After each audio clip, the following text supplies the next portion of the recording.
ORR లోపల కొత్త auto రిక్షాల అనుమతి సడలిస్తూ పరిమితి సంఖ్యలో పర్మిషన్ ఇస్తూ ఆదేశాలు జారీ చేశారు మంత్రి పొన్నం ప్రభాకర్. నగరంలో గత కొంతకాలంగా కొత్త ఆటో రిక్షాలకు పరిమితి ఉండటంతో పర్మిట్లు ఇవ్వలేదు.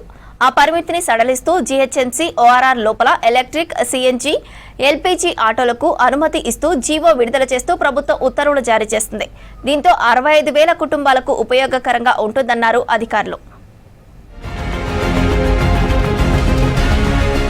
హైదరాబాద్ లో రోజు రోజుకు జనాభా పెరుగుతోంది. వాహనాల సంఖ్య కూడా పెరుగుతూ వస్తోంది. దీంతో వాయు కాలుష్యం నుంచి నగరాన్ని కాపాడేందుకు రాష్ట్ర ప్రభుత్వం కీలక నిర్ణయం తీసుకుంది. పర్యావరణ పరిరక్షణే లక్ష్యంగా పెట్రోల్, డీజిల్ లేని 65,000 కొత్త 3-వీలర్ ఆటో రిక్షాలకు అనుమతినిస్తూ ప్రభుత్వం ఉత్తర్వులు జారీ చేసింది.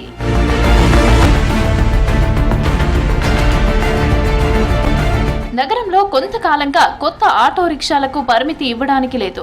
దీంతో ఆ పరిమితిని సడలిస్తూ జీహెచ్ఎంసీ ఓఆర్ఆర్ లోపల ఎలక్ట్రిక్, సిఎన్జి, ఎల్పీజీ ఆటో రిక్షాలకు అనుమతినిస్తూ జీవో 263 విడుదల చేసింది ప్రభుత్వం.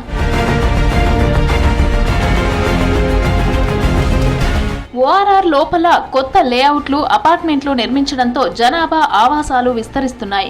పట్టణీకరణ పెరగడంతో గ్రామాల నుంచి, వివిధ రాష్ట్రాల నుంచి విద్య, ఉద్యోగాల కోసం సిటీకి వస్తున్నారు. దీంతో నగర జనాభా అధికమవ్వడంతో ఆటో రిక్షా పర్మిట్లకు డిమాండ్ పెరిగింది.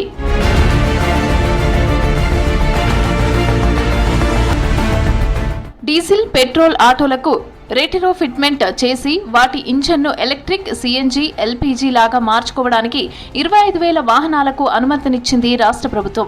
అయితే ఇప్పటి వరకు ఉన్న డీజిల్, పెట్రోల్తో నడిచే కొత్త ఆటో రిక్షాలకు ఓఆర్ఆర్ పరిధిలో అనుమతించబడవు. మరోవైపు ఓఆర్ఆర్ లోపల కొత్తగా 20,000 ఎలక్ట్రిక్ ఆటో రిక్షాలకు ప్రభుత్వం అనుమతినిచ్చింది. 10,000 కొత్త ఎల్పీజీ, 10,000 కొత్త సిఎన్జి ఆటో రిక్షాలకు అనుమతినిచ్చింది ప్రభుత్వం.